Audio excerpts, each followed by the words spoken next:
Hi guys, welcome to my YouTube channel. Today my guest is Parasher Baruah, who is the cinematographer of one of my favorite documentaries, Supermen of Malegaon, and a film called Akon. So do watch the video, like the video, subscribe to my YouTube channel. Thank you. So sir, my first question is like what inspired you to become a cinematographer, sir? Can you tell your whole journey, sir?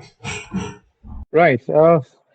I mean, to start with, I think, probably lucky that I've come from a family who are film lovers and not just film lovers. I think I was exposed to literature very early. I was exposed to cinema of all kinds, mainstream Hindi films, Assamese films, and then uh, there were these afternoon screenings that used to happen at Doordarshan. So thankfully, there were no restrictions for any kind of, for watching such things.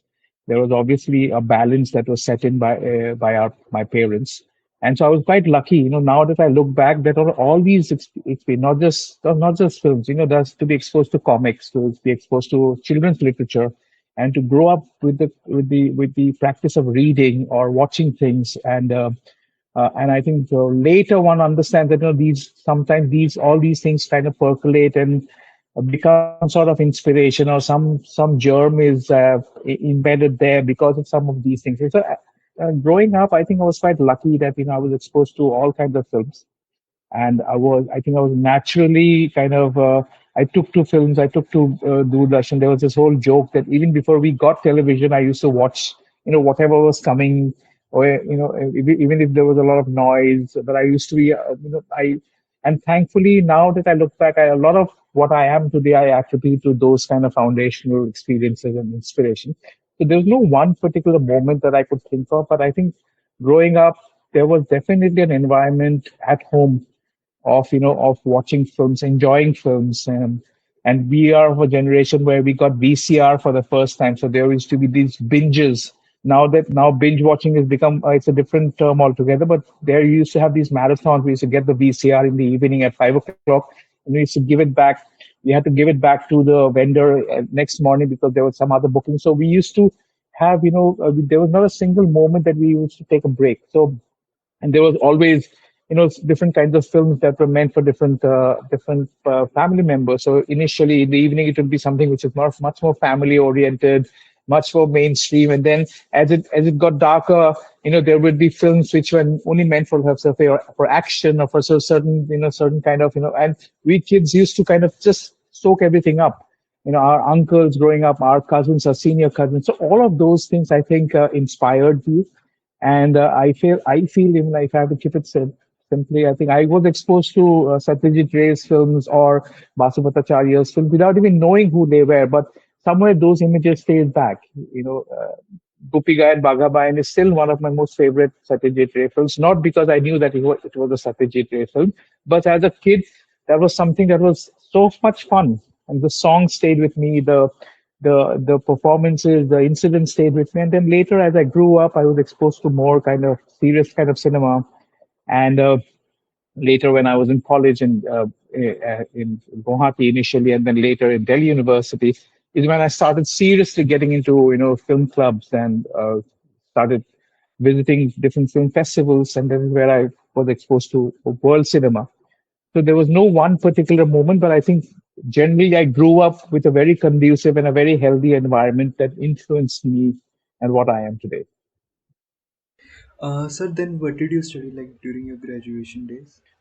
Right. So I'm a pure arts student. I studied English literature. I did my BA in English literature from Delhi University from a college called Ramjas College. And then during that was the time when I mean to kind of I might be just digressing, but I never thought that I would become a filmmaker. Just from there are many people who would think whether I had made up my mind. I mean, we were again, how it is with college kids. We were never sure of what we wanted to do. My parents wanted me to become a civil servant. I wanted to become a business MBA graduate because I come from a business family. Then suddenly in Delhi around that time I was exposed to mass communication and media. So I was extremely into mass communication. In fact, filmmaking was probably the last thing in my list because I wasn't sure. Because who would think of especially in those late 90s when everything was booming, the economy was booming, everything was about businesses and about getting corporate jobs and uh, and so being from a humanities background, I felt, maybe a civil service or maybe an MBA or something that I was even training for. Filmmaking was more of a hobby. More filmmaking was more of an indulgence. But how kind of it how twists and turns and circumstances and certain people down the road who influence you, who slowly kind of give you a nudge and slowly you turn and it slowly shapes up your whole life. And that was true. I was into photography. Thankfully I got my first camera from my father. My camera, still keep saying that my camera is older than me. The one camera, the Yashica Electro 35, is I think older than me. And I think I kind of started learning photography with my dad's camera, and he was gracious enough to part with it and send it to with me to Delhi. And I had the camera with me. I used to go to old Delhi and to the different lanes of Delhi to take photographs. That was my, probably without me knowing, that was my first portfolio. I used to go to libraries and kind of look up books on photography, black and white photography. Did quite a few of those things, and I never thought that this would become a career. But and I was actually, in fact, like, in my last year in college, I had taken the Jamia Millia Islamia mass communication, the entrance test, and I got through till the interview.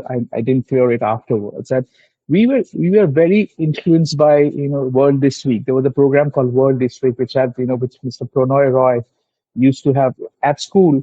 That was our window to the world. So mass communication, television, and this was again those heydays of cable television.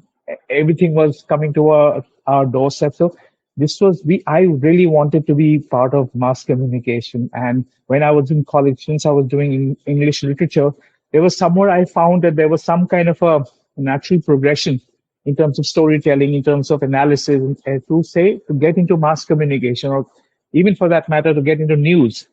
But someone very close to me told me, "Why didn't you try, the Film and Television Institute of India?"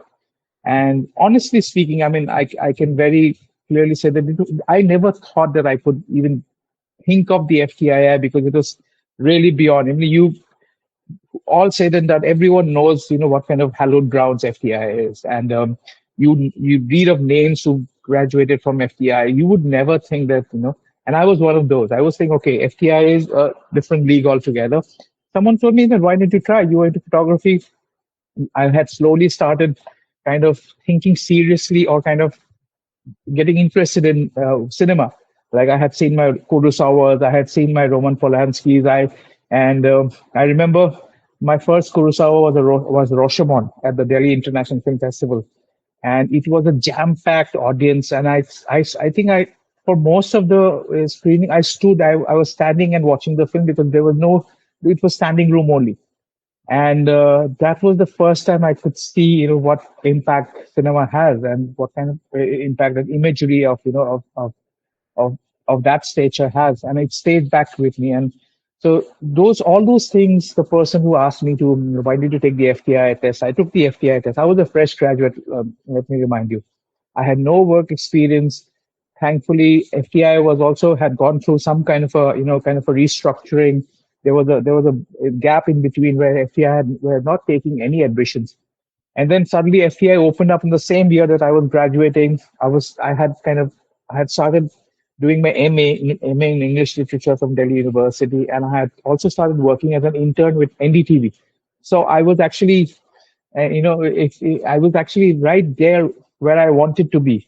Although I did not make it to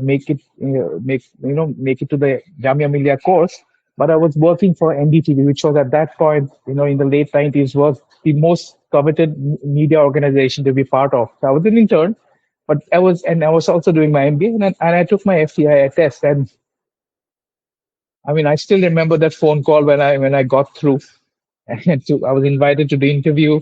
And I mean, I think still very clearly remember everything that went through the interview. And lo and behold, I made it. I still don't know to be very honest, I don't know what they saw, but I was just extremely nervous, kind of nervous in the sense like I had this nervous energy, which I think you can also see now, where where I spoke, what thankfully whatever they asked me about. I remember, I think we had a conversation about Santosh Shivan's films, and also about his lensing, and about my photography, and some of my work. So somewhere it just fell into place, and I was there at the FTI in the beginning of year 2000, and literally changed my world, actually. You know, Sir, in FTI it was the cinematography also. no, that is where I was coming to, because with FTI. One, it had a restructuring of sort. When we enrolled, it was a different structure, and thankfully, down the road, it was reverted back to the old structure where one specializes and one goes on. So initially, when we enrolled, we are not sure which specialization we could opt for, unlike our previous batches. So we were given a choice of two options of of doing either. So I opted for cinematography as my first option, editing as my second option, and the first year anyway is a foundational course, a basic course where you have to learn everything, and you have to do everything. So you have to like perform teams where you have to write and direct your own film. You have to work as a crew member for others. You have to shoot for others. You have to maybe become a sound recordist for others. So the first year was primarily a foundational course, and the second year onwards is when your specialization starts. And for our batch, is in that merit list, where we had to opt for our specialization. Thankfully, I made it to the merit list, and of course, I had made up my mind that I wanted to become, take up cinematography by that time, and I felt that I had some kind of an affinity towards that form and that craft. So that is how in the second year, it's when we started our specialty in cinematography and our specialization in motion picture photography, as it's technically called. Yeah.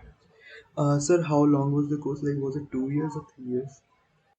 It's a 3-year course, and if you know the history of FTII, it's where we have had our issues, we have had our run in with the administration. So our batch was also involved in a strike of sorts. Strike was meant for some academic reasons, for to get this course back, like I mentioned earlier. So we went through a strike for a few months. Thankfully, the strike and the outcome was in our favor, and we got our old course back. So it was a 3-year course, which then spilled on to 4 years, because we were more people in the batch. So it eventually became a 3.5-year course for us. And but we had the option for most of us in between, because there were longer periods of gaps in between projects, because there were many teams. So where some of us actually had the choice of coming and working in Bombay. That is where, from ever since my first year, I had started working in Bombay. Started initially as a camera apprentice, and then joined a cinematographer in his camera team. And that is where, in my case, even before I graduated, I got my first Assamese feature film, and I could kind of transition to an independent, independent cinematographer. Ever since, I've always worked as an independent cinematographer, and have not assisted anyone. So so initially, in my second year, while I was still at the institute, I had interned. I was an apprentice with Mr. Binod Pradhan while he was shooting Devdas. So I was an apprentice on Devdas, and then later on Munna Bhai MBBS, on and off on a few schedules which were shot in Pune. I was part of his camera team. Then later, sometimes I used to come to Bombay to work on the Bombay schedule. So that, in fact, was my first real world experience with Indian film industry and with the Hindi film industry. And Devdas technically was my first film as a camera apprentice. Yes. Great, great, sir.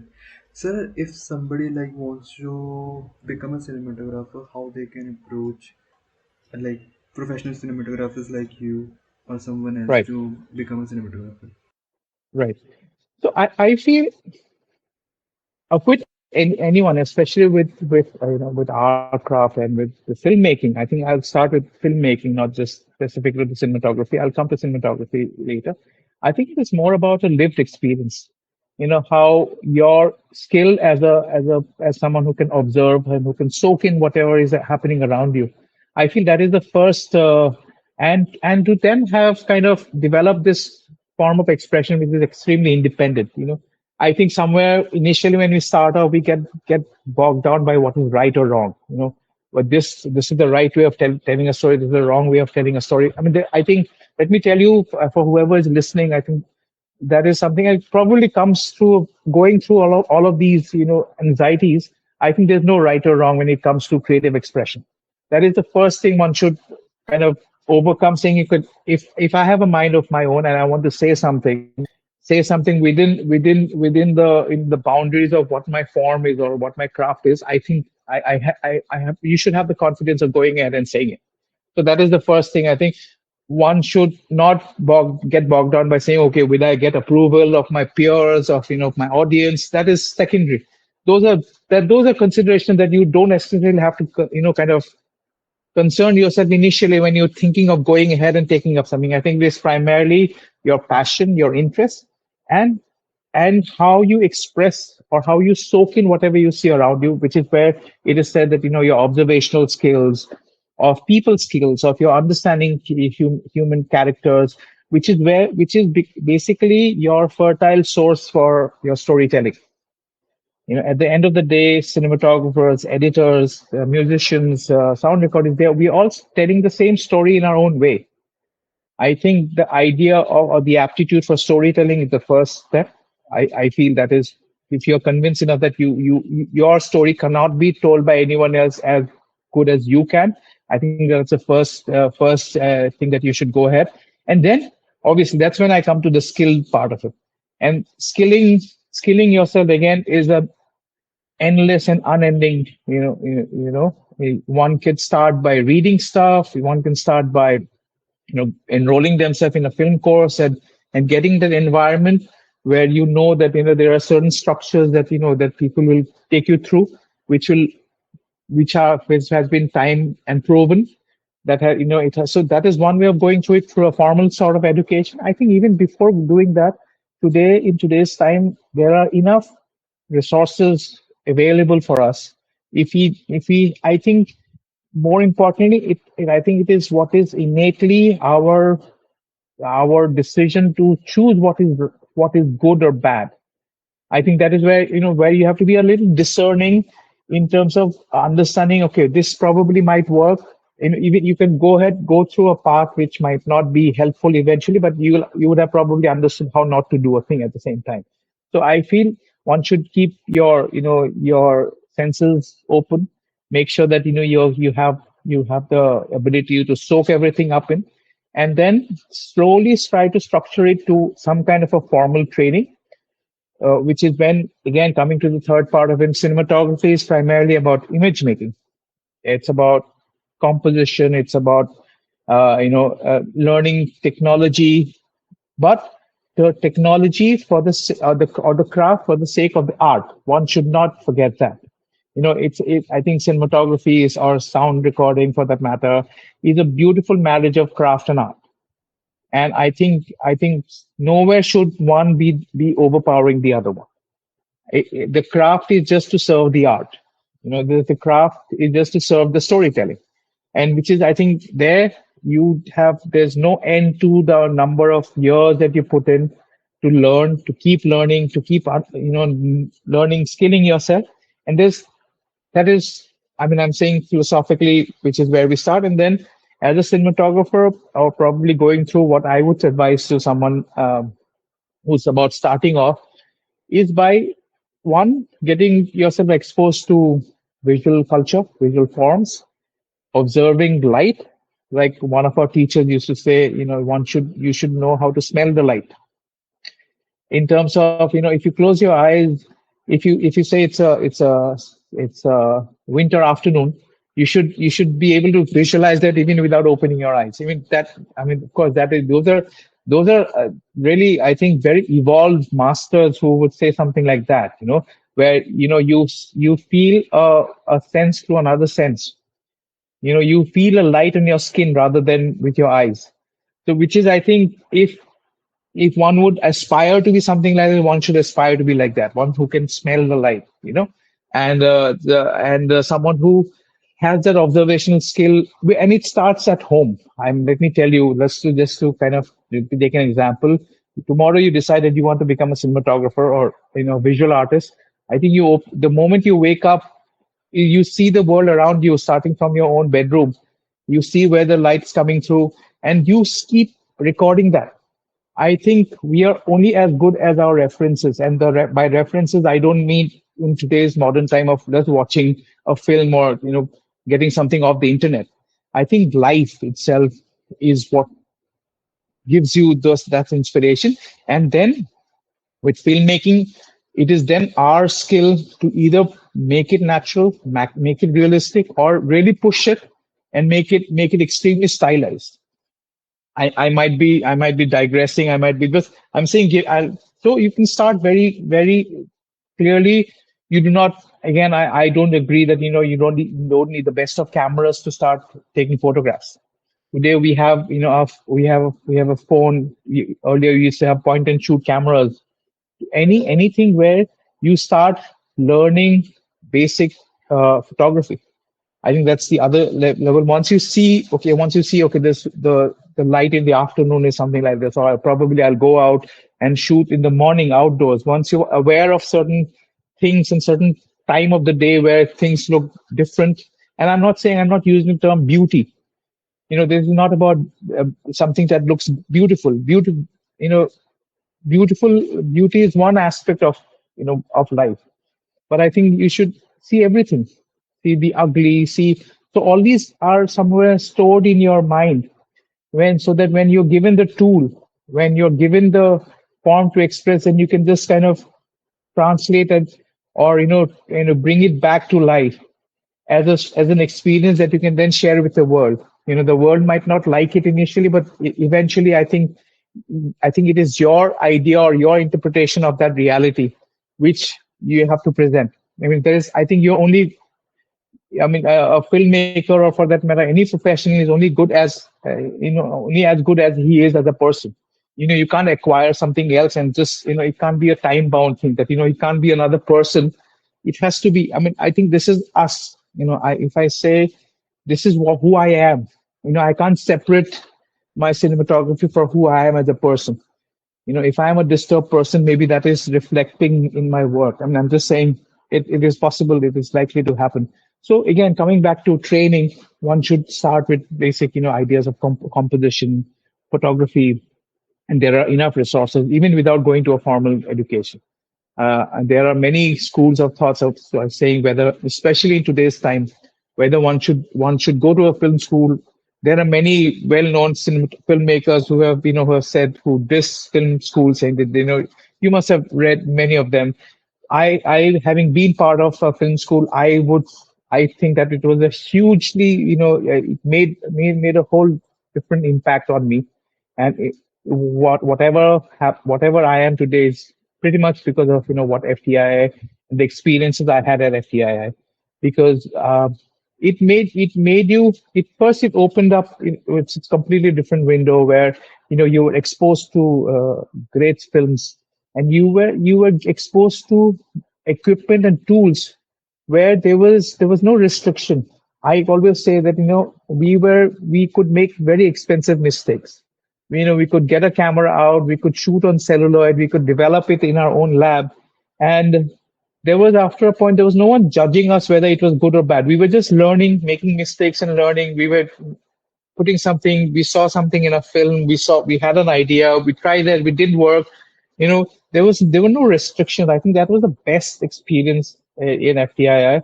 I mean, and I keep saying, strongly believe, all said and done, I think the student uh, has the has is really looked after at the FTI, and I think the student, uh, if he knows what to get out of it, that place has such immense things that it can give you. It is not just something that is going to skill you, but it is going to that the wisdom that you get from this shared legacy and this strong legacy that FTI has, I think somewhere it comes through. I probably cannot define it, but I think it comes through. So again, going back to formal education, whoever wants to, I think one should have the choice if you want to go into this environment, because that environment is kind of somewhere tailor made.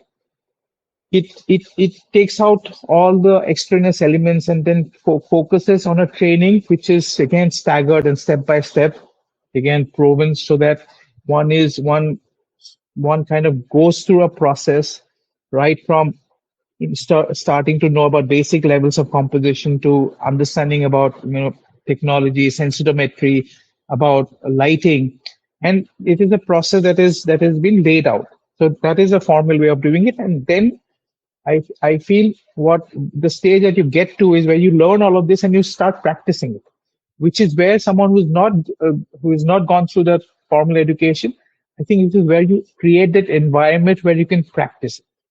So you tomorrow, I would say, if you learn about Ansel Adams and you know about the zone system, so there's nothing stopping you from going out and trying it and bracketing your photograph, going 2 steps higher, seeing how you're now. We do not have emulsion, we do not have color negative to understand it. But even with your camera, whatever camera, even with your phone, now you have enough. You can start overexposing it, underexposing it, and see where your so you are already understanding these elements, and then you keep taking notes. Then you give yourself these exercises where you create a morning light. You create something which is like you shoot something which is already almost backlit all the time. So there is something that you watch and take in, and then you start recreating it. So I think there's a that isn't completely an unending journey. You watch something, you get inspired. I think the best form of flattery is by copying. I mean, one would say that that is how you learn. You see something which is extremely, you see a Nestor Almendros at Days of Heaven, or even recently you see an Oppenheimer, and you do not have to recreate the explosion. You can recreate the macro elements of how the dust particles are flying, or for that matter, you recreate, if you see Marlon Brando in Apocalypse Now, and this is a shaft of light and he's backlit. So those are things which have, I think, historically have made an impact. You see a Roger Deakins and your True Grit or Jesse James, and just a backlight, and this is so easy for you to today step out from home, look at a car headlight, and place someone in front and take a photograph, and then you can have a similar imagery. So it is where you start practicing these things. I think that is the most exciting thing in today's time, that you do not need a teacher to tell you how to do things. You can start going ahead and start practicing. I feel that way. Uh, I'm just, when you ask me, getting inspired by the greats of cinema is there, but getting inspired by what the newcomers are doing, what youngsters are doing, and you cannot just say that you cannot separate the two anymore. Visual culture has become such. There is no one way of getting inspired. Today one can be even inspired, but it's sounds strange, but sometimes a great reel, for that matter, you have to accept it. A great reel, which then, another thing I must tell you, for whoever's listening, I feel where training or education helps is to give you the historical perspective of this.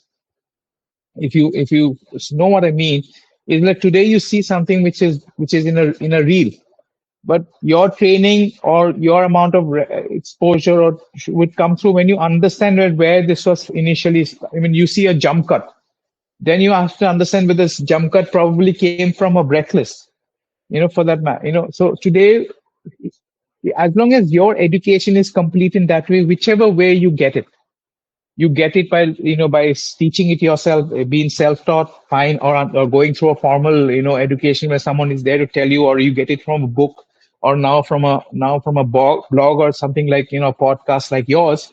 There is, as long as you understand it, which is where your basics, your foundations are strong. So tomorrow, if I have to do something which I at least I know where it is coming from, at least I know, okay, this was initially probably started somewhere there. It probably comes from the, the noir era or from the black and white era, and the kind of hard lighting I'm doing here today. It is just, you're only limited by the number of references you have. Yeah, and like I said, I keep going back. Like references is not just cinema but life, and so I feel there is so many ways, and there are so many avenues for that matter, for now for people to find expression and to put it there, put your work out there. That's the other side of it, because you're an artist, but you're not an art. See, as long as you're a photographer, you can do whatever on your own. The moment you get into cinematography, it is an extremely collaborative process. Teams. You have to work with others. You have to. There is unless you're directing it yourself, there is someone else's story that you're given the responsibility to translate and put it out there visually. So you have to also start working with teams. But that kind of teamwork, now you have platforms like YouTube or Vimeo, where you can put it out there. Then there are enough people who will watch it. Some will diss it, some will hate it. And you have to be thick-skinned enough. But I think you will find your audience there, and it doesn't have to be in your 30s, that you don't wait for your to make your film. I think there's enough equipment, enough skills out there that you can acquire yourself. You make a film, you make mistakes. you know all the greats would say, get your hand on a camera, go ahead and shoot. I mean, I think what you learn are two things. You learn how not to do a thing, or you learn how to do it and you keep doing it and keep doing it better. But you find your calling. I feel it probably took me 2 years at FTI to find that calling, or to say, okay, this is what I love doing, or this. I think I can do this more confidently than the other thing, And of course, it's still 20 years, 20, 21, 22 years later, I still am finding it, or keep discovering it. But I feel you should keep putting it out there, keep shooting, making images. There is no end to that, I feel. I don't know if I'm answering it clearly, but I think there's no clear answer to it. But I think it's a great process that one should just jump yourself into. Absolutely, sir. No, you have answered, sir. Sir, now my question is, if somebody wants to like assist you, how they can approach you, sir? Well, I mean, again, I get different projects. I do all kinds of work. I and when I'm doing a feature film, I have a larger team. If I'm doing something short, or if I'm doing a documentary, there's a smaller team.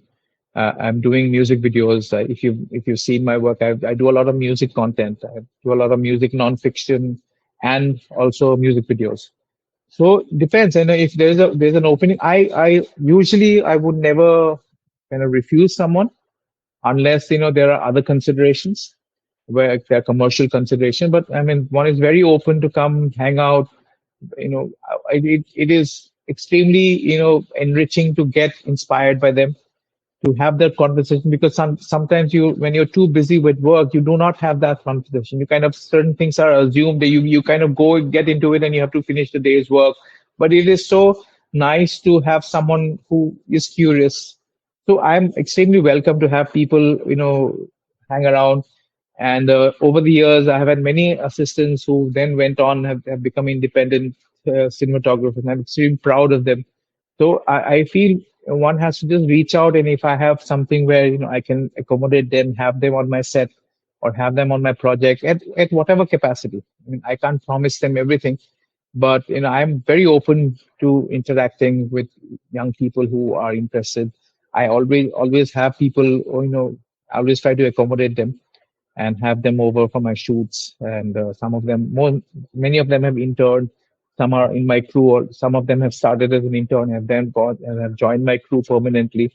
Again, with our kind of work, especially what I do. I mean, I do not have a permanent crew as such.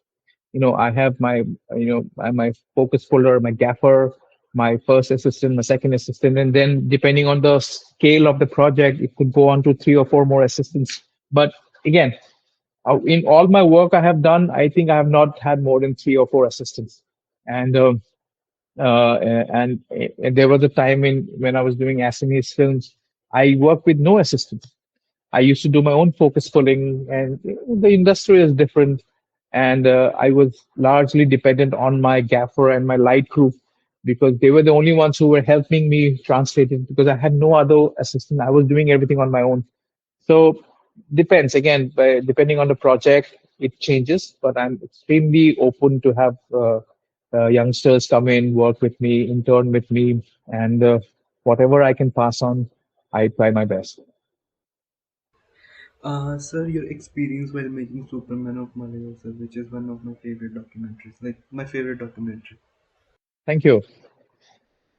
I think Superman of Malegaon has been one of my proudest projects, and I think it, it, I thank my star that I was part of it, and the fact that we were a bunch of friends who went out and made this without knowing the kind of impact it would have eventually. So and it was very early in my professional career.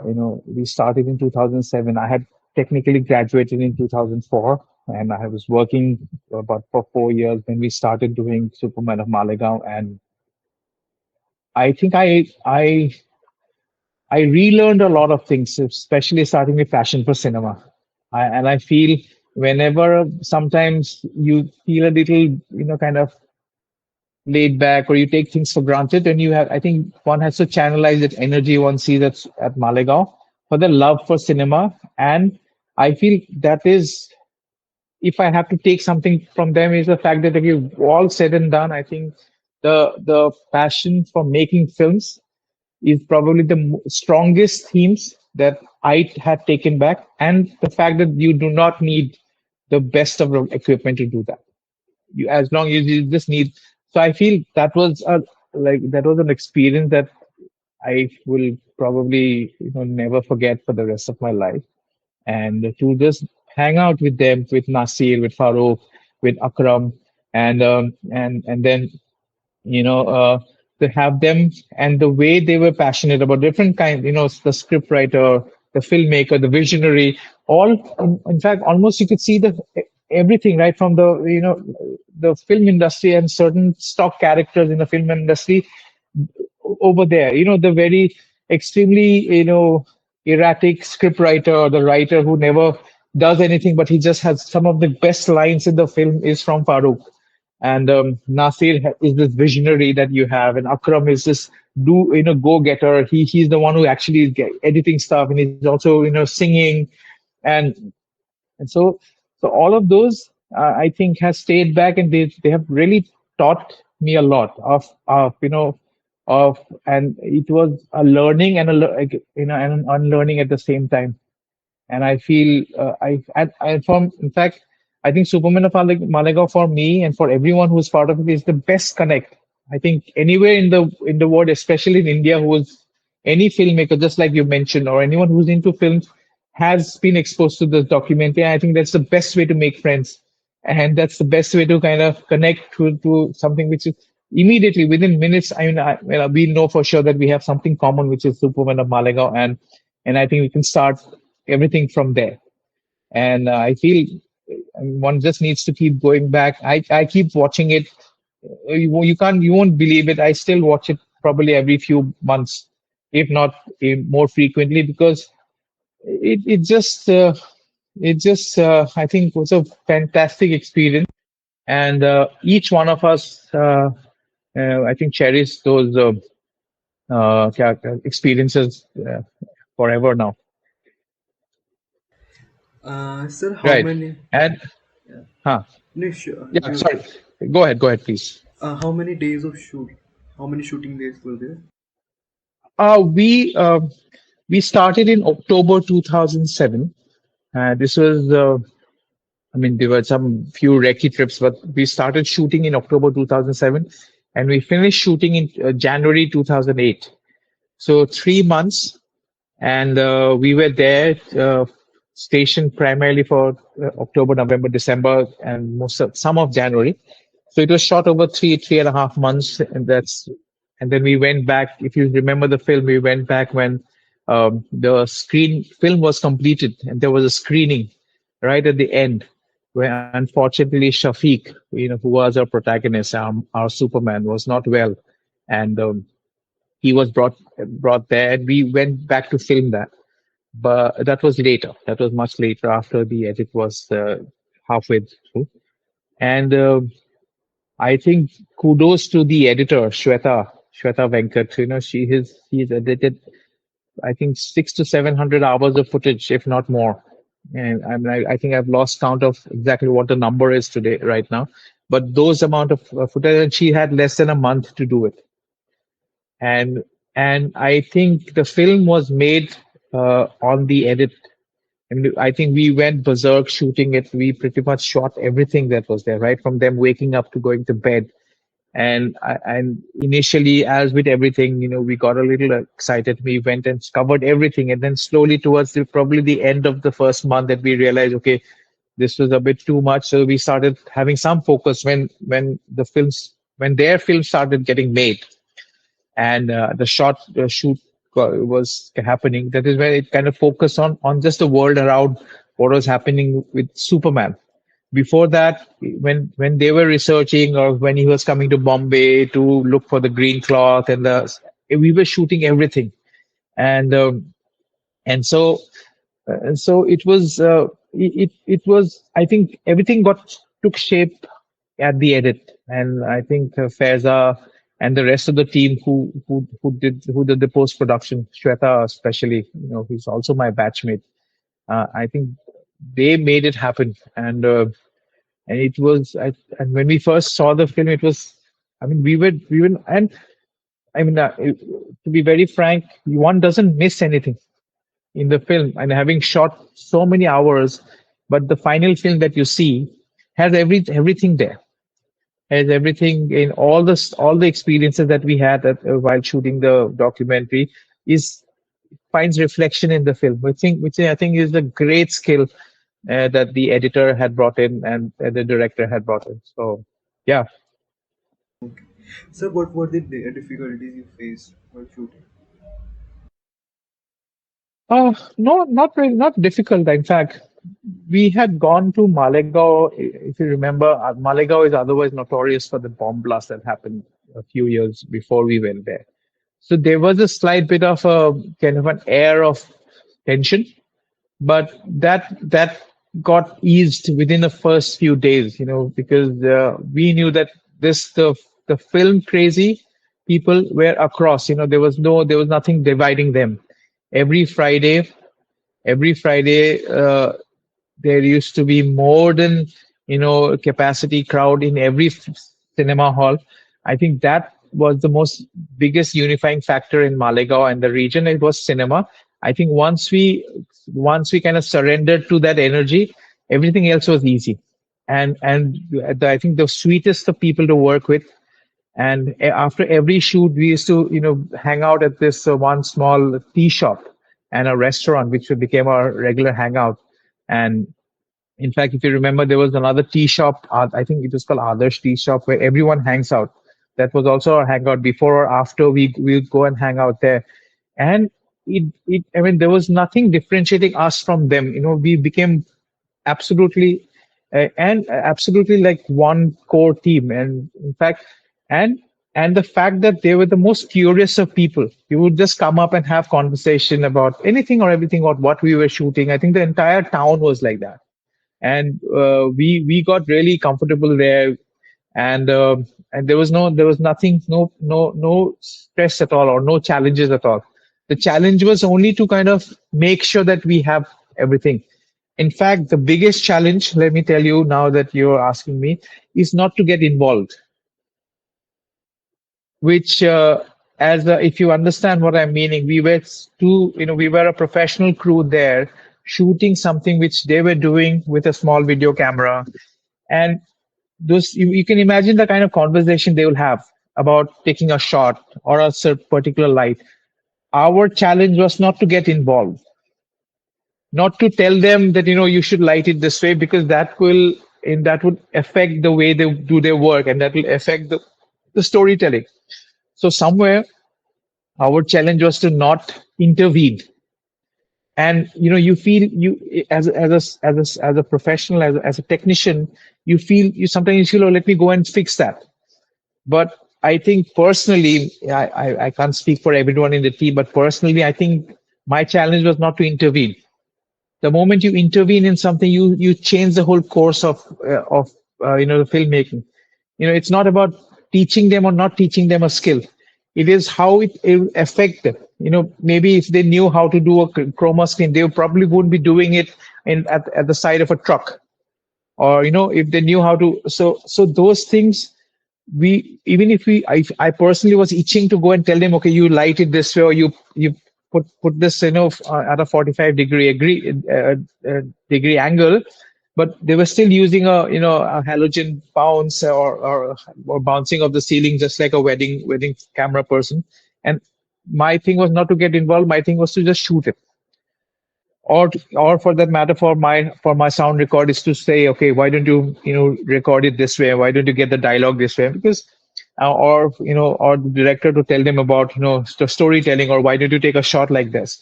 So our challenge was to not intervene, if you understand. So that if you've whoever's seen the film will know how that would have changed the whole course of the story. Yeah.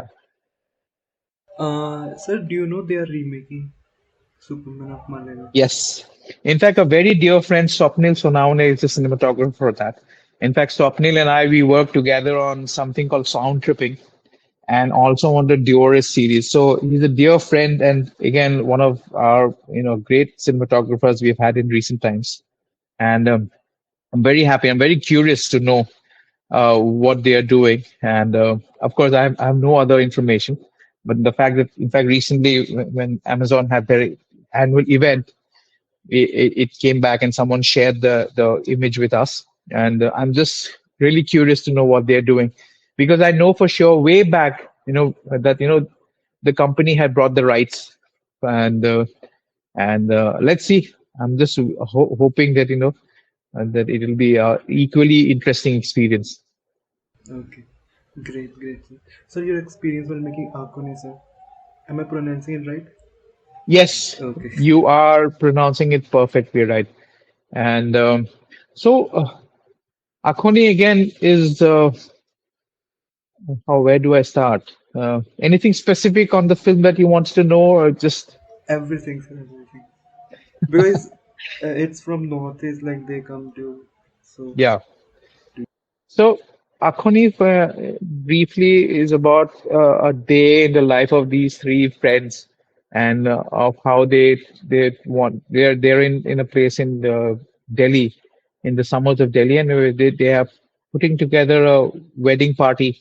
And so the challenges they face when they want to make their traditional dish, which is Akoni pork, to be specific. So Akoni, for those who do not know, is how the fermented soya beans are referred to in Nagaland, and specifically in Nagaland, because there are other terms to refer to the same thing. I think in Nepali also you'll probably have something similar, and the Khasis have a different name, the Manipuris have a different name, but Akuni is the most common kind of a generic name for so fermented soya beans. And so it was basically symbolic of the challenges in the one faces in mainland India in trying to practice certain things. And our director Nicholas Karkongar, who's who's from the Northeast, and he has spent time both in Meghalaya and in Nagaland. And it probably stemmed from his own life experiences. And when he was spending time in Delhi, and the kind of incidents that happened in Delhi around the northeastern community, in fact. There's a very large population of Northeasterners, professional students who have migrated for different reasons. And if you're aware of the history of the region, I mean, we have had our share of conflicts, or even certain basic challenges of higher education or work. So there was a whole generation who have migrated to the rest of the country and to the metropolitan cities. And so eventually there are certain pockets that have grown up where there is a large concentration of uh, people from the different states of the Northeast. So our film is set in a place which, in fact, we shot in the actual location called Humayunpur, which is in near Subderjung, which is interesting because you have Jat landlords and you have Northeasterners tenants. In the entire region, that is all that is how you can define that area, and they coexist very peacefully. I mean, I'm sure there are certain incidents that happens, but that's very natural. But Akoni or draws in inspiration from certain incidents that have happened because because Akuni, the fermentation of the soya beans actually leaves an extremely pungent smell. For those who are not exposed to it, or for them, it's a bit of a disturbing experience. I mean, to put it mildly, for to so that has led to certain incidents where landlords have barred people from cooking or making akhuni or other smelly things that are extremely important for us from the northeast, not just because they are our part of life. Our food defines who we are, and the premise of not being able to practice certain things just because of certain restrictions is where it basically the idea stems from, and it is basically a day in a life of these friends and what happens and what kind of trials and tribulations they've had in trying to cook that. And we had a ensemble cast, and again, technically the first such film where it was a large kind of casting was done from actors from the northeast, and which is why I would say Akone has become like a conversation starter, and Akone for was is a great window for people who are not aware of these challenges, for at least to have that conversation. I mean, people Akone has had its share of brickbats too. There are certain things about representation, about things that people thought that why make it a comedy, but our director felt the comedy was the best vehicle to kind of get the message across. So those are things that over the period of making the film, some of us also could not resolve. But I think what shaped up was for by and large was a great conversation starter. I think if you have read things that were written around Akuni around that time, I think many people had great expectations. Some loved the fact that we finally had some representation there, and certain issues were touched upon. Others had an issue that why didn't you say about these other things? Because this is also was important. These other things were also important. Why did you have to sugarcoat certain things like racism, or why did you have to be apologetic about certain things? But again, it is a filmmaker's prerogative, his own vision, his choice of what his decisions or what he wants to represent. I think one should. It was not a documentary. It was not a fact-finding film. It had its own limitations. It has its own creative ideas or vision. I think it was true to what the director wanted to say, by and large. And but I keep going back to say actually it's a great conversation start for someone who having spent time in the Northeast and having then come to the rest of the country, you would know what kind of things, challenges that we have faced in the rest of the country. It has gone better now. I think when we were in college, when we had gone to Delhi, I think we had shared that experience. Now it has definitely got better. People are more aware, and but yet, you'll find incidents that happen every now and then. And Akone also has episode which refers to the Nido Tanya incident, where there was this extremely brutal kind of assault on one of the residents from the northeast in Delhi, and that has led to extremely kind of difficult times. And it was a very very kind of sad incident that happened. So somewhere Akone also touches upon that when one of our protagonists is actually inspired by that character. And so yeah, I think it was a I felt it was an extremely well balanced representation. It talks about racism. It talks about certain kind of prejudices that people have towards the people of the Northeast. Yet at the same time, it talks about other things which are redeeming, it talks about other things which are equally funny, and I think that vehicle of comedy helped, because there it made things easier for people to understand and talk about.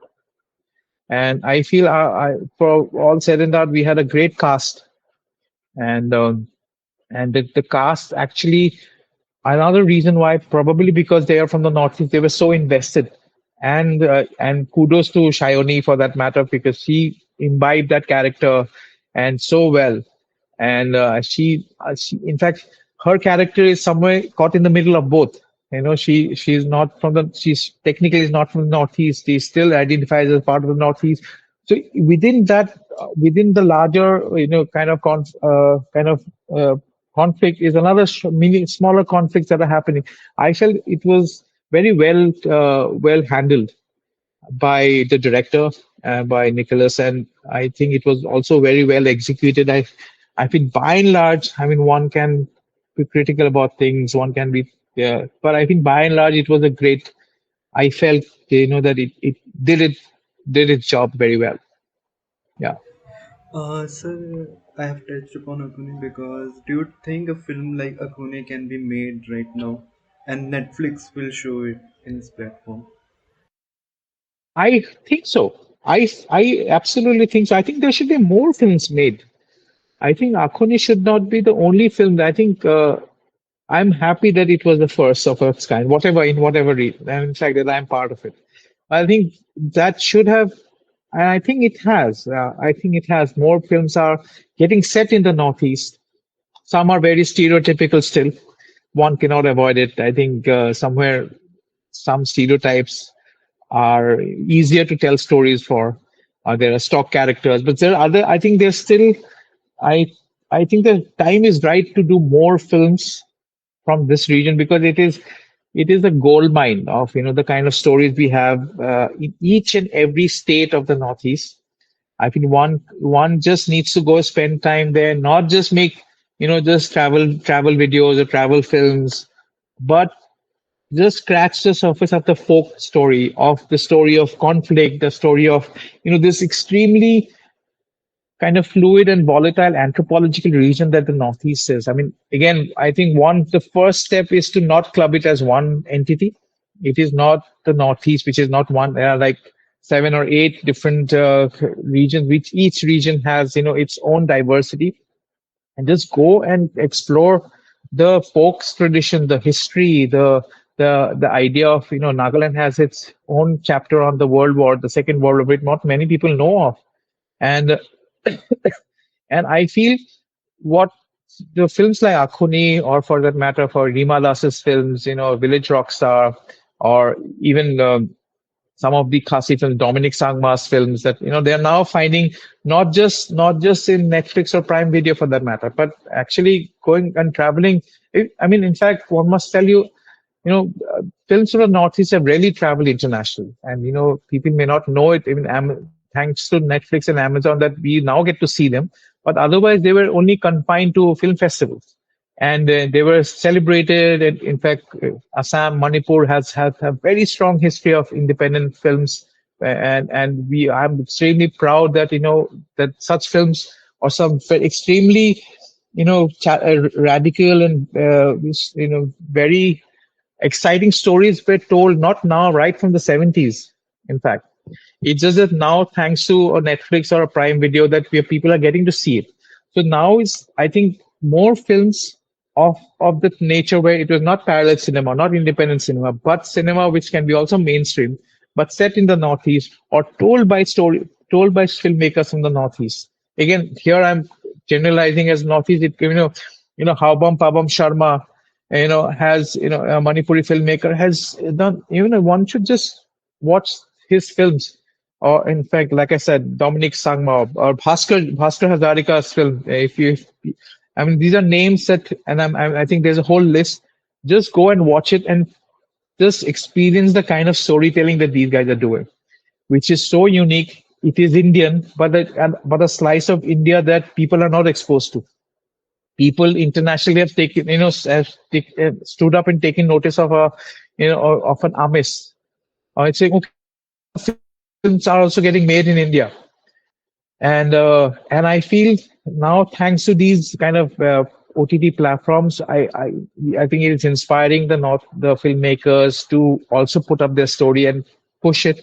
I think it's the perfect time to make more films like Akon. Not just comedy, make films which are of all kind of drama. A simple things about, we are talking about crossover films, of an Indian diaspora film. Imagine the amount of, cross culture that we have of, people for all these years, that, students or professionals from the Northeast. Why can't we have in fact, Badhai Do, had I think one of the characters are from, I think she was Sikkimese, or so now I think there's more such characters that you're now seeing popping up, which I think is somewhere, it's a great sign. I think there's more representation, there's more involvement, and they're not no longer stock characters. There are stories, even for that matter. In fact, Bheria was set at zero, and it's a mainstream film which is set there, but his friends, one of them is from Arunachal Pradesh, and I think now it is no longer a novelty. Now it's just audiences discovering a separate part of the country which is always there, and discovering that the stories from those parts. I think these are great times. I think there should be more films made like Akoni. One where you set stories like Akoni in a Bombay, in a Hyderabad, and experiences of someone from the Northeast or from the community in a Bangalore. Or if you remember, there was this whole thing, whoever's following, where there was a mass exodus of people from Bangalore, where there were trains filled some about 4 or 5 years ago. I don't remember when, but so those are, I'm sure there are tons of stories over there. So I think I'm just calling out to all the filmmakers who are from that region to kind of start translating these experiences they've had in different cities and make films. And I think we'll have tons and tons of films. Yeah. And sir, your experience while making Nodir Kul Nai. Am I pronouncing it right? Yeah. Yeah, Nodir Kul Nai. Nodir Kul Nai is actually a name of a song, a Bhatiyali song. So Nodir Kul Nai literally means, the river has no boundaries. And what happened was 2019. I'm part of this art organization called ARTEast, where annually we have our exhibition at the India International Center, which is curated by Mr. Keshalai Bhattacharjee, and and in partnership with the IIC. So there, every year they would have different themes. So the first year was on Majuli, and it was then the second year was on bamboo, and things which not just only looks at the east of India, but the whole of Southeast Asia and certain things that connect them. So in 2019, the theme was on the Brahmaputra River, and on the Brahmaputra River, and so there were different aspects, in terms of the source of the river, anthropological aspects, people. So given the fact that I do a lot of work in music, I felt, how do I translate that into something that I could probably, and I have, I've made it a point to kind of participate, also either put up or do a film, or do some kind of a video installation. So over the years since 2016, in fact, yeah. So 2017, when it started, I have been part of it, actively doing something. So in 2019, so I thought, why not make a film on the music of the river, music of the riverine community.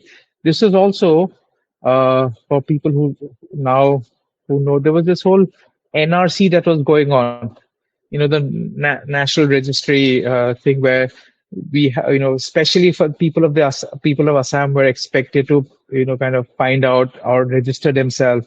I won't get into the detail of it.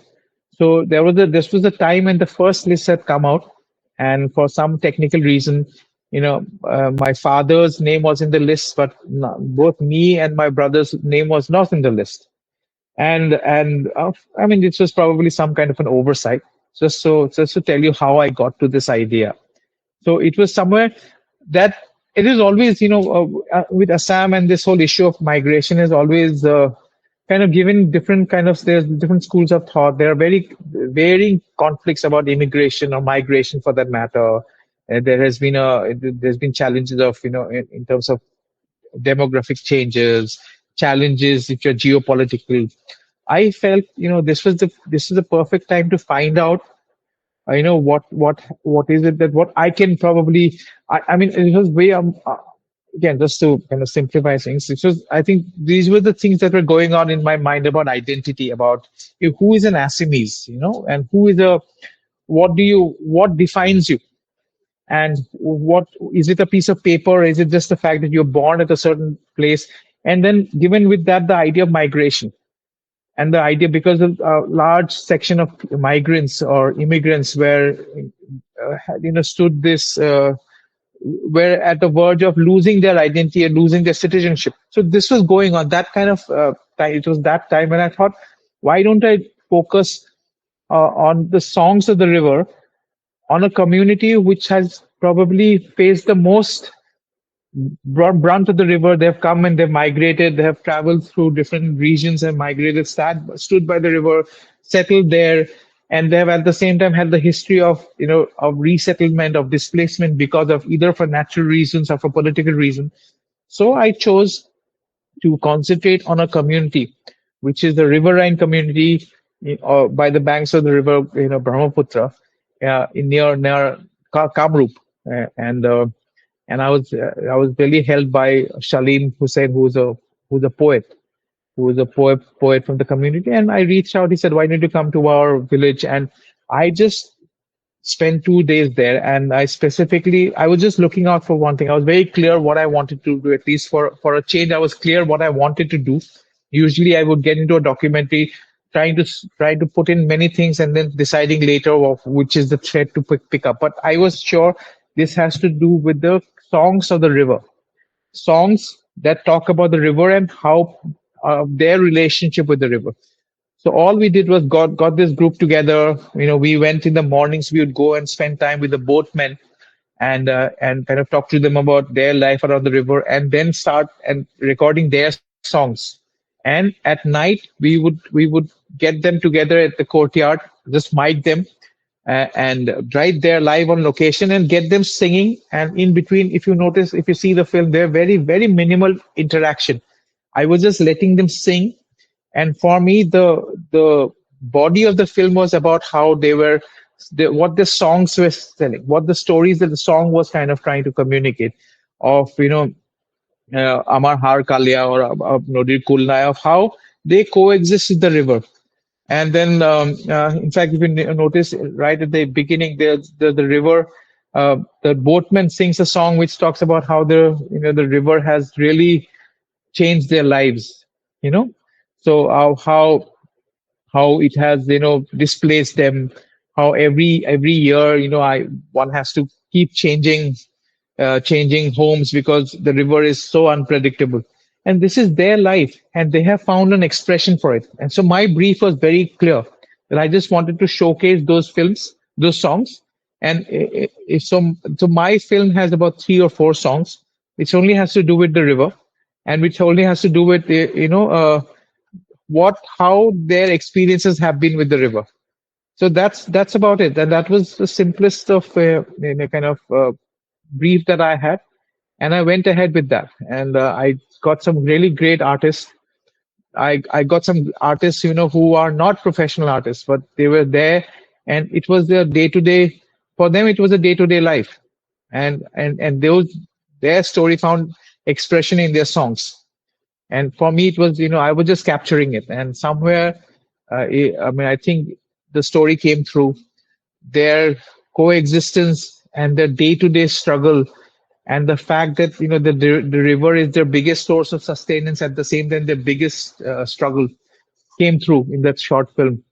And it was selected for the International Documentary and Short Film Festival in Kerala. It had a decent audience there. It gave me an opportunity to also discuss about certain of these other things.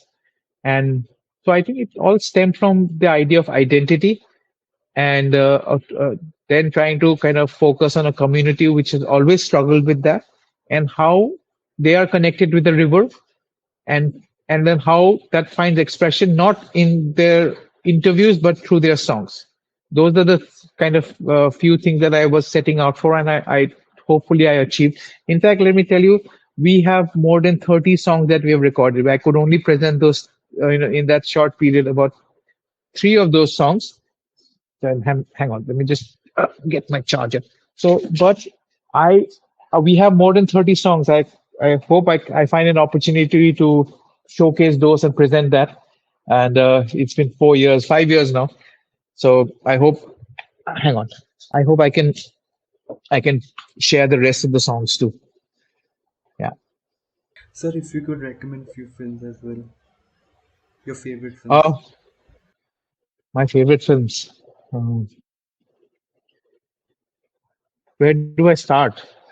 Uh, I would say I think my all-time favorite films, from the point of view of cinematography, has been Cries and Whispers. Ingmar Bergman, shot by Sven Nykvist. Then it's been Sacrifice by Tarkovsky, again shot by Sven Nykvist actually. Then the usual Pyasa, Pather Panchali, Komal Gandhar. In fact, then in the 70s, all the Basu Bhattacharya, all the Gulzar films. If you have to start with Indian films, then there's a very famous film from Assam called Halodia Sarai Baudhan Khai, by Janu Borwa. Then there's a film called Holodhar, uh, by Sanjeev Hazarika. There's a documentary called Hastir Kanya. It's on Pratima Pandey Borua, folk singer, Gwalpuria folk singer from Assam. So on that. Then there is a documentary on Woodstock '69, one of my favorite music documentaries. Then there is Buena Vista Social Club by Wim Wenders. Yes, by Wim Wenders. Then so many. There are these, Mel Brooks films, all the comedy films, the old comedy films. Then what else? There's no one favorite. I mean, I could rattle off more, and I think over the years I've understood that you can't. It takes me a lot to not like a film. I usually like films because I think there's a whole lot of effort that goes into it. So I think I appreciate that. But things that have left a indelible, impact are these, Ritik Ghatak films, Shatranj Ke Khiladi, or even some so-called old films, say Devanand films, Guide, and Guide has left an impact. I think with Indian films, it is also has to do with songs. How some of the songs have actually leave an impact. Then then there's a film called Shankara Bharanam. Now I do not remember the name of the director. It's a film again on a musician, on a aging musician. Uh, I love that film. It's a Telugu film. Then most of Kamal Hassan's films. So yes, I think there is this list. I think you should maybe ask me, or I'll send you a list later, which you can share with your viewers. But there's a whole lot of films. Yeah. Great, great. So, are you currently doing any projects right now? Uh, yes, I have. In fact, I shot a film last year with Nicholas, which is just about finishing the post production now, and which has had some preview screenings. So that's one. We are yet to finish the final film. That's one. And then I'm doing a couple of documentary projects, the music documentary projects with certain musicians. I'm in the process of doing editing those, and I do a lot of music videos. So I'm doing a couple of music videos with Mohit Chauhan, then with Papon. I work very closely with them. There are a couple of documentary films that I'm doing. Uh, I'm missing cinematography, just hardcore cinematography, because lately I've started directing, but somewhere I think I just want to go back to cinematography, and because I feel that is my Zen moment. That is where I find that space where just behind the camera to be my safe space. I can't. I don't. I can't wait to go back to that. Get on the crane. Get behind. The camera and start making things. And yeah, so a couple of things are in the pipeline. Some I am not at the liberty of sharing right now, but others, like some of the music videos I'm doing with Mr. Mohit Chauhan and Papon, and then a couple of documentaries I'm doing. Two of them are based in Assam, and another one over here, again related to music. So I'm in the process of doing the post production for these. Yeah. Sir, thank you so much, sir, for joining. Such a pleasure to be able to talk to you. And Thank you so much for having me. I'm extremely sorry if I was rambling, no, no, no, but sir, you did great. It's one of my best interviews.